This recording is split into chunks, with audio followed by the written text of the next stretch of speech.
इनकी टीमें जाती हैं वहाँ साइड में खड़ी रहती हैं और ये भ्रष्टाचार में लिप्त है ऊपर से नीचे तक। ट्रांसपोर्ट डिपार्टमेंट तो पूरी तरह गुंडागर्दी पे उतारू है।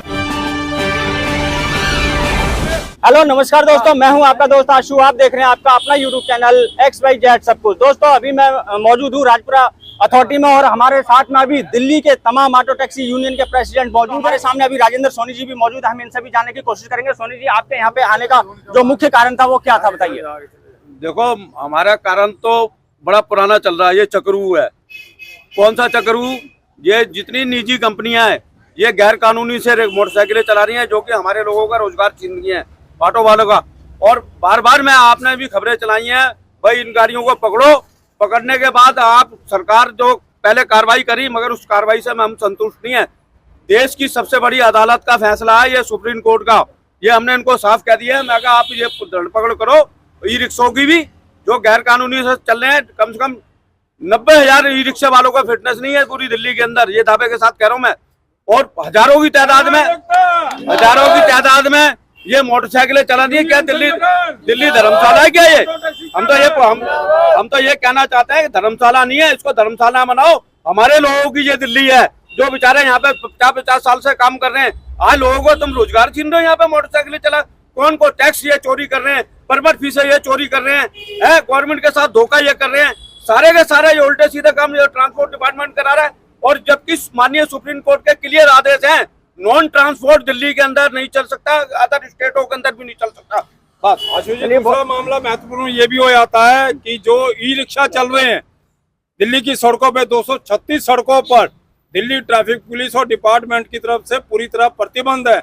हम ये भी कहना चाहते हैं कि आज लाखों की संख्या में ई रिक्शा चल रहे हैं बिना परमिट, बिना फिटनेस, बिना लाइसेंस बैच के, और अवैध तौर पर जो फर्जी नंबर चला रहे हैं या बिना नंबर के चल रहे हैं, उस पर तत्काल प्रभाव से रोक लगाई जाए। क्योंकि ये दिल्ली राजधानी में महिला सुरक्षा से जुड़ा हुआ मामला है। हर व्यक्ति की जान कीमती है, तो ऐसे फर्जी और बिना लाइसेंस बैच के चलने वाले रिक्शों पे तत्काल प्रभाव से रोक लगा के कानूनी कार्रवाई की जाए। तो दोस्तों यहाँ मैं बता दूं, दिल्ली के अंदर सुप्रीम कोर्ट ने ये ऑर्डर जारी कर रखा है कि बिना ट्रांसपोर्ट गाड़ी, यानी कि बिना कमर्शियल गाड़ी, जो प्राइवेट गाड़ियां होती है वो कमर्शियल यूज में नहीं ली जा सकती है। तमाम उस बावजूद इसके सुप्रीम कोर्ट के आदेश की धज्जियां उड़ाते हुए दिल्ली के अंदर जो बाइक टैक्सी चल रही है, चाहे वो रैपिडो, ओला, उबर, किसी भी एग्रीगेटर के साथ में काम कर रही है, धड़ल्ले से चल रही है, उन पर किसी प्रकार की कोई रोक टोक नहीं है। ये इनका मुख्य मुद्दा। साथ में मौजूद है हैदर अली जी, जो कि आम आदमी पार्टी के ऑटो संगठन के दिल्ली प्रदेश संगठन मंत्री, प्रदेश अध्यक्ष हैं, तो हमारे साथ मौजूद हैं। तो ये बताइए, जिस तरह से ऑटो चालकों के साथ में, चाहे वो सरकार की तरफ से हो या फिर अधिकारियों की तरफ से हो, अन्याय होता जा रहा है। सबसे पहले तो अधिकारी ही अन्याय कर रहे हैं, सरकार कोई अन्याय नहीं कर रही। सरकार को पता ही नहीं कि इन लोगों ने क्या किया अभी, कि जो ड्राइवरों का नया लाइसेंस बनता था तो उसमें ऑटो से ट्राई हो जाती थी। ऑटो और कार एक ही कैटेगरी में जब सुप्रीम कोर्ट ने कर दिए, तो अब इन्होंने ऑटो से ट्राई होती थी, लेकिन अब इन्होंने ऑटो से ट्राई बिल्कुल बंद कर दी है। ऑटो ट्राई नहीं ले रहे हैं। और दूसरा मुद्दा हमारा ये है कि अभी सोनी साहब ने जो कहा था, मैं उनकी बात से सहमत हूँ। उस बात में एक चीज और जोड़ना चाहता हूँ कि अगर एक ड्राइवर के नाम ऑटो के नाम एक ही ऑटो होता है, तो उसके नाम से दूसरा ई रिक्शा के दो रजिस्ट्रेशन क्यों हो जाते हैं? क्योंकि वो क्या करता है, अपना फिटनेस कराता है, ना टैक्स भरता है, उस पर लाखों रुपए पेनल्टी हो जाती है, जो सरकार का रेवेन्यू होता है। इन्फोर्समेंट डिपार्टमेंट ने उसका ऑटो बंद कर दिया। जब ऑटो वो बंद कर देते हैं तो वो क्या करता है, मैं इतना जुर्माना क्यों भरूं, मैं तो नया रिक्शा दूसरा ले आता हूँ, ई रिक्शा। वो जाता है, ई रिक्शा दूसरा ले आता है, उसी के नाम पे दूसरा ई रिक्शा मिल जाता है। अच्छा। हाँ, तो अगर जैसे रूल है कि एक व्यक्ति के नाम एक ऑटो है, तो ऐसा ही रूल होना चाहिए कि एक व्यक्ति के नाम एक ही ई रिक्शा होगा। तो वो जब उसका ई रिक्शा बंद हो जाएगा तो जुर्माना भी भरेगा, वो छुड़वाएगी अपना, क्योंकि अगर रोजी रोटी चलानी है तो बिल्कुल इससे क्या रहेगा, सड़कों पर ई रिक्शा कम होंगे।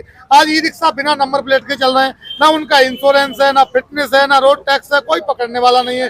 कितनी शिकायतें दे दी, आलम साहब सुनने के लिए तैयार नहीं है। आज की डेट में शहजाद आलम साहब का साफ कहना है, आप उनका ये झलकाता है कि दिल्ली के स्पेशल कमिश्नर भी वही है और दिल्ली के परिवहन मंत्री भी वही है। मैं एक चीज यहाँ पे रोकना चाहूंगा आपको, ये बताइए दिल्ली में सरकार आम आदमी पार्टी की है, जो अधिकारी है वो सरकार के नीचे ही काम करते हैं, कोई वो अलग से नहीं है। तो सरकार क्या इन पे नजर नहीं रख सकती? क्या सरकार का जब तक केंद्र सरकार ने दिल्ली सरकार के जब से पावर छीने हैं ना, तब से अधिकारियों के जो दिमाग है ना वो आसमान पे चढ़ गए।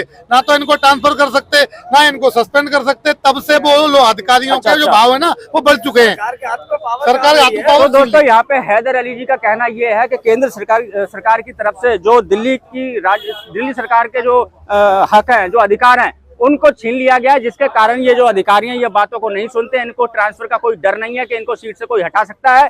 यही कारण है कि ये अपनी मनमानी करते हैं। चलिए, बहुत बहुत धन्यवाद आपका हैदर अली जी। आप और ये भ्रष्टाचार में लिप्त है ऊपर से नीचे तक।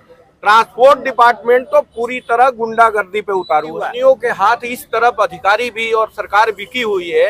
रैपिडो की जब बात उठाई गई, वहाँ मुद्दा उठाया गया हमारे बड़े सीनियर नेताओं के से, तो उन्होंने शहजाद जी ने ये बहाना बनाया कि जी हम ये गैर कानूनी चल रही है, तो माना उन्होंने।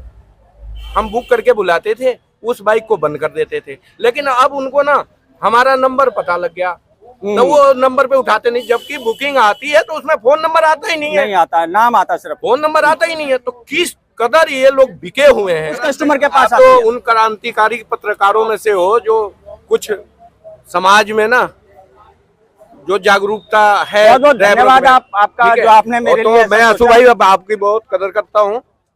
ये बताओ, राइट एक्सेप्ट होने के बाद ही तो वो नंबर आता है। नंबर भी नहीं आता। अगर आप कॉल करेंगे तो कंपनी में कॉल जाएगी, कंपनी वाले फिर कस्टमर को कॉल इतने बड़े अधिकारी इतने बड़े पद पे बैठे हुए इतना बड़ा झूठ बोल रहे हैं। करप्शन तो इन लोगों के ना उसमें। अब मैंने इनके पास बात रखी कलर कोड की कि भाई ये ऑटो पे कलर कोड कब से लागू? बोले नहीं है ना। मैं कहा मेरे को रोका गया था नजफगढ़ में। बोला नहीं वो तो बेवकूफी है, वो तो सीएनजी गाड़ियां हैं, तो कलर कोड का तो कोई मतलब ही नहीं है। मतलब आप अपने अधिकारियों को क्यों नहीं बुला के पूछते? उत्तम नगर चौक पे, मैं उत्तम नगर से ही आता हूँ, उत्तम नगर चौक का वो बुरा हाल है भाई कि वहाँ पे बिल्कुल आए दिन जाम, ट्रैफिक। और अब तो करप्शन में ये भी लिप्त हो गए हैं दिल्ली पुलिस, ट्रैफिक पुलिस के साथ। इनकी टीमें जाती हैं वहाँ साइड में खड़ी रहती हैं। अब वो पता नहीं क्या कोई अब मीटिंग इनकी आपस में होती है, क्या होता है वहाँ हरियाणा की, यूपी की, कहीं की भी गाड़ी चल रही है, कोई दिक्कत नहीं है। आशा करता हूँ कि आपको वीडियो अच्छी लगी होगी। अगर अच्छी लगी हो तो लाइक कर देना, चैनल को सब्सक्राइब करना मत भूलना दोस्तों। मिलेंगे किसी और जानकारी से भरपूर वीडियो में, तब तक के लिए जय हिंद, जय भारत। धन्यवाद।